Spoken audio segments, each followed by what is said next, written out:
Olá, seja bem-vindo ao Instituto Federal do Sudeste de Minas, campus Rio Pomba, para mais uma aula aqui da Fisiologia Vegetal, onde nós vamos tratar dos hormônios. E dessa vez nós vamos falar sobre as citocinas, né? As citocinas elas foram descobertas numa pesquisa sobre os fatores que estimulavam a divisão celular em vegetais, né? Especificamente em combinação com a auxina. E dessa forma, esses compostos que estimulavam a citocinese em meios de cultura, né, em culturas vegetais, elas foram inicialmente chamadas de cinetina, que são artificiais, mas depois foram identificadas citocininas verdadeiras nas plantas, né? Aliás, em vários contextos, né? As citocininas elas foram depois identificadas na água de coco, né? A partir da medula de fumo, né? A adenina ela estimula a proliferação celular, as citocinas elas são oriundas das adeninas, né? Elas têm uma característica semelhante. O DNA autoclavado de esperma de aranha, que ele tem também essas características essa característica de promover a divisão celular em culturas de células vegetais. E no endosperma de cultura de milho foi identificada uma cinetina, que é a zeatina, né, que também tem esse papel de estimular a citocinese, de estimular a divisão celular. Bom, as citocininas elas têm várias formas, né, de modificar a quantidade de moléculas ativas, né, nas suas células. Né, dentre elas, a própria biossíntese é uma das principais. Né, a biossíntese vai acontecer no meristema apical da raiz, nos embriões jovens, nas folhas jovens, nos frutos jovens. Todos eles vai ter uma grande produção de citocinina, justamente porque são regiões que demandam altas taxas de divisão celular. Né, como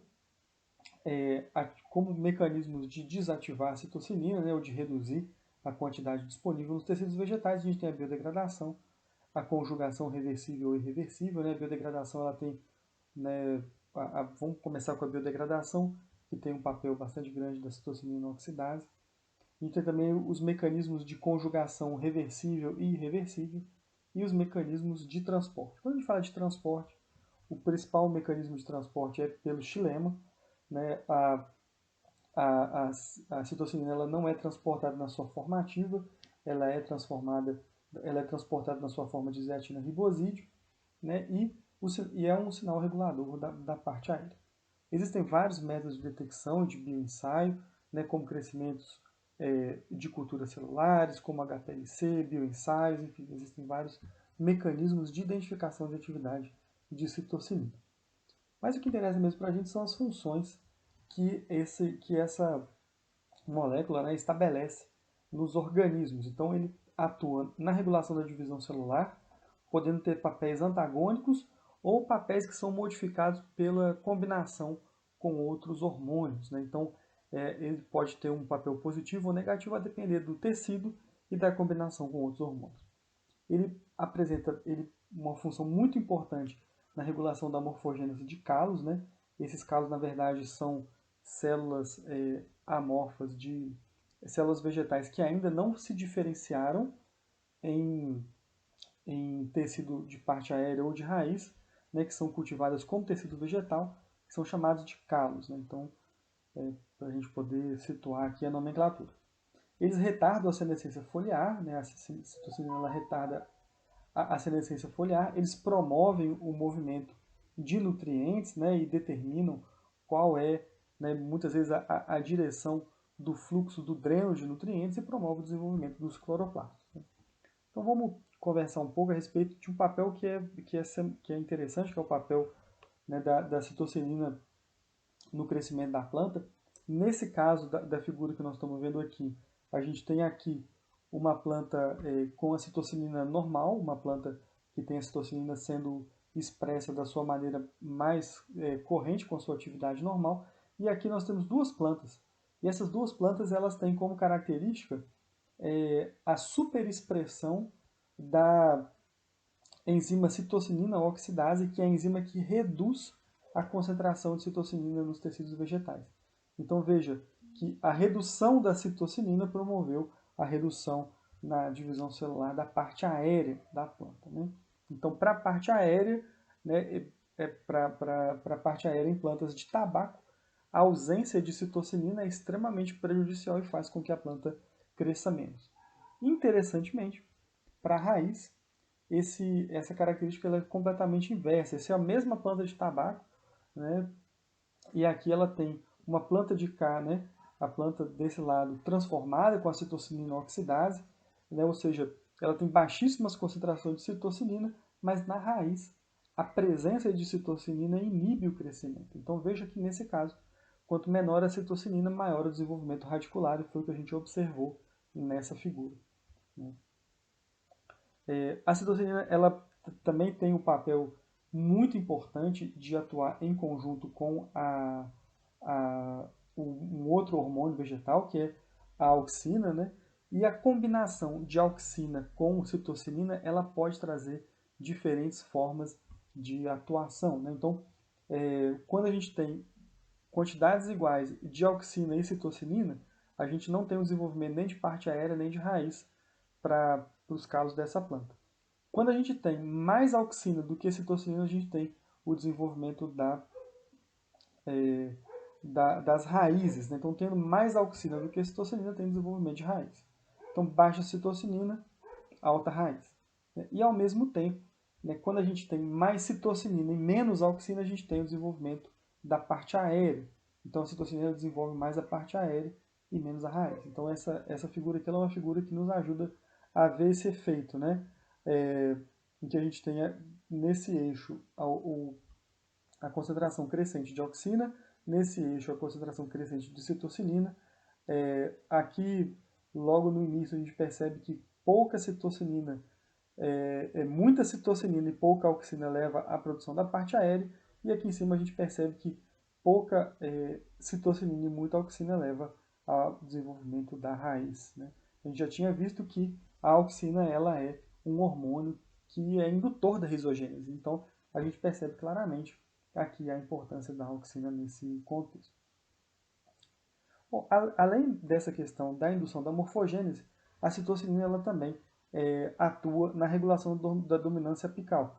Por exemplo, quando a gente trata da doença vassoura de bruxo, a doença vassoura de bruxo nada mais é do que uma desregulação desse processo de dominância apical, permitindo que as gemas subsequentes que elas se desenvolvam, né, que as gemas não apicais se desenvolvam e com isso formem uma planta metabolicamente, estruturalmente, né, com maior quantidade de ramificações, né, e certamente com maior dificuldade de partição de carboidratos. Então essa é uma doença metabólica importante, né, que é a vassoura de bruxa.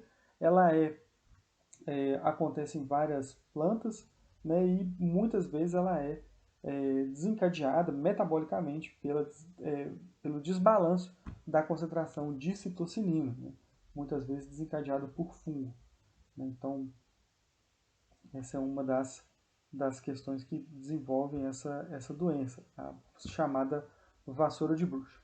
Um outro efeito da citocinina é justamente a inibição da senescência, né? Então, as folhas não entram em senescência, as folhas permanecem verdes, né? E essa inibição da senescência está relacionada com a presença de citocinina, inibindo o processo de senescência.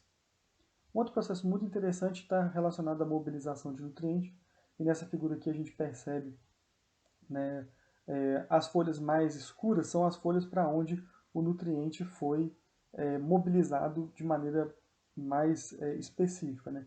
Então, no primeiro conjunto aqui, nas primeiras folhas aqui, o que a gente percebe é que houve a aplicação de carbono 14, e essa aplicação de carbono 14 permaneceu principalmente na folha em que o carbono 14 foi aplicado. No outro conjunto de folhas, foi aplicado carbono 14 numa folha e foi aplicado a cinetina na outra folha. E o que foi observado é que todo o carbono 14 foi mobilizado para a folha que tinha sido tratada com cinetina, indicando o papel da cinetina como direcionador do dreno de carboidratos, né, ou de fotossintetados da planta. Para fazer a contraprova desse processo, né, a planta, outro conjunto de folhas, foi tratado com o carbono 14, né, na mesma folha que foi aplicada a cinetina, e nesse caso todo o carbono ficou na planta tratada com cinetina. Então isso foi para demonstrar a capacidade e a importância da cinetina no direcionamento do fluxo de carbono dentro da planta. Ainda uma outra função das citocininas, que é justamente o desenvolvimento de cloroplastos no escuro, né? Mesmo no escuro, a presença de citocinina leva à produção de cloroplastos, né? Então isso é uma característica muito própria, indica o papel da citocinina nesse processo, né? A citocinina também tem um papel bastante importante no ciclo celular, né? No desencadeamento do ciclo celular. Lembra que a citocinina ela foi inicialmente identificada como uma planta, como um composto que estimula a citocinese ou a divisão celular na planta. E a divisão celular toda está controlada por meio de um sistema, né, chamado sistema ciclina-CDK de controle do ciclo celular. A citocinina, juntamente com a auxina, ela atua nesse sistema, fazendo com que haja o processo de divisão celular e que ele aconteça de maneira continuada ou na hora em que for mais adequado. Como a gente pode ver aqui, né, logo na etapa de G1, né, a presença de citocinina e de auxina vai, né, atuar para poder estabelecer e para poder fazer com que essa etapa do ciclo celular seja desencadeada. Nessa imagem a gente consegue ver a presença combinada de citocinina e auxina, né, em plantas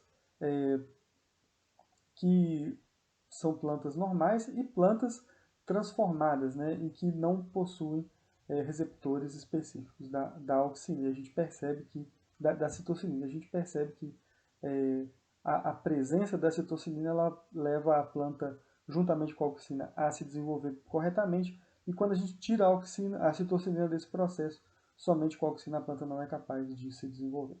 Então a gente tem essa característica muito interessante aqui para mostrar o papel da citocinina. Seguindo aqui, um outro papel da citocinina bastante interessante é o papel da citocinina numa doença chamada galha da coroa, né? A galha da coroa, também conhecido como tumor induzido por Agrobacterium tumefaciens, hoje em dia uma tecnologia, na verdade, né? Como é que funciona essa galha da coroa, né? Essa galha da coroa, na verdade, é um processo por meio do qual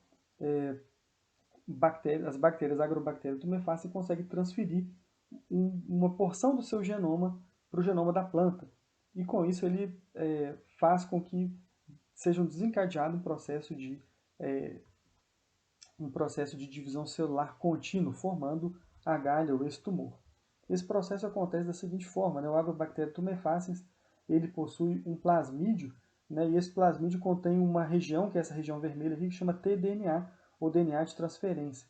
Esse DNA de transferência, ele, quando a bactéria infecta a planta, esse DNA de transferência ele é transferido para a planta hospedeira, e a partir daí essa planta hospedeira passa a exibir um perfil de divisão celular compatível com a galha da coroa, né?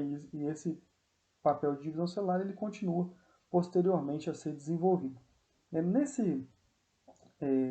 Mas o que tem exatamente nesse DNA de transferência, ou nesse tDNA, que faz com que as células vegetais se multipliquem sem parar? Bom, o que tem existem vários genes nesse DNA de transferência, mas um gene que chama a atenção é o gene da síntese de auxina e de citocinina, que vão estar presentes e vão ser transferidos para a planta e que vão atuar de maneira a promover a multiplicação celular contínua, né? Esse tDNA hoje, essa tecnologia de Agrobacterium tumefaciens, de transferência de moléculas de DNA ou de fragmentos de DNA de bactérias para a planta, é o principal mecanismo de geração de plantas transgênicas hoje em dia. Então, por isso que a gente achou interessante de falar, né, sobre esse mecanismo, né, e um mecanismo que está presente hoje em dia e que, né, teve tanto impacto, está tendo, né, e continua a ter grande impacto na nossa vida. Então a gente, né, falou um pouquinho mais a respeito da citocinina, mais um hormônio vegetal, né? A gente agradece muito a audiência de vocês e nos vemos em breve. Um forte abraço.